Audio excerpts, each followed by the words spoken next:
Tiger legend ఒక శక్తి మన Nizamabad parliament సభ్యులు ధర్మపురి అరవింద్ గారిని కార్యక్రమాన్ని ఉద్దేశించి. జై శ్రీరామ్. వివిధ పార్టీల నాయకులందరికీ మీడియా మిత్రులకి నమస్కారాలు తెలియజేస్తా ఉన్నాను. ఈ వైశ్య సంఘ ఆర్యవైశ్య సంఘ భవనానికి నా మొట్టమొదటి విజిట్ అనుకుంటా.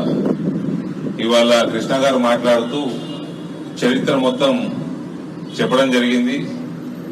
చాలా స్ట్రాంగ్ హిస్టారికల్ బ్యాక్గ్రౌండ్ ఉన్న ఒక సంస్థగా వివిధ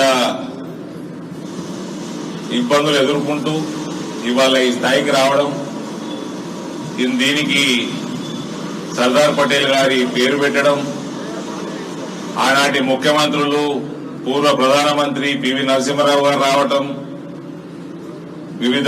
చాలా మంది ముఖ్యమంత్రులు ఇక్కడికి వచ్చి కార్యక్రమాలు చేపట్టడం, దాని తర్వాత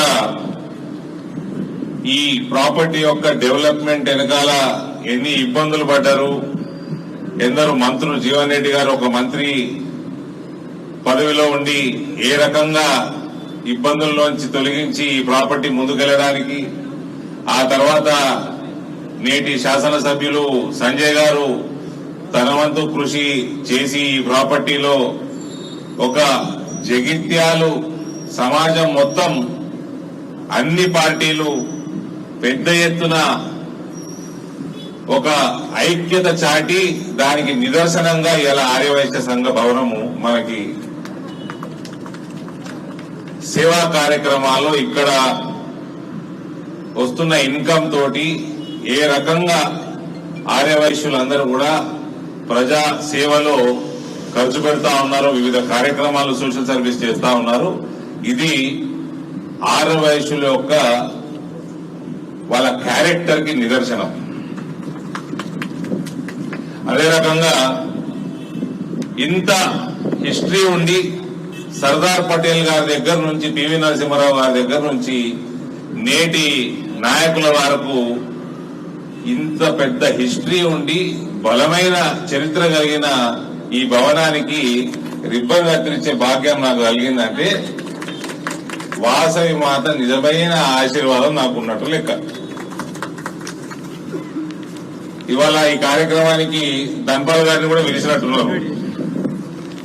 అన్న ఆర్యవైశ్య భవనానికి నేను పోతా కానీ నువ్వు అన్నకు బోధనలో ఇంకో కార్యక్రమం చెప్పేసి ఇటు వచ్చిన, ఈ కార్యక్రమానికి నేనే పోవాలి అని మేమిద్దరం మంచుకున్నాం. ఇవాళ బోధనలో ఒక కార్యక్రమం ఉండే, సో రేపు ఇండిపెండెన్స్ డే ఉంది కాబట్టి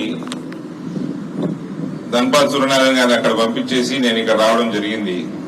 ఇవాళ ఈ అదృష్టాన్ని నాకు కలిగించినందుకు ప్రత్యేకంగా ఆర్యవైశ్య కార్యవర్గం ఏదైతే ఉందో అధ్యక్షులకి, ప్రతి ఒక్క కార్యవర్గ సభ్యులకి నా యొక్క మనస్ఫూర్తిగా ధన్యవాదాలు తెలియజేస్తూ మీ అందరికీ కూడా ప్రత్యేక శుభాకాంక్షలు తెలియజేస్తా ఉన్నాను. భారత్ మాతాకి.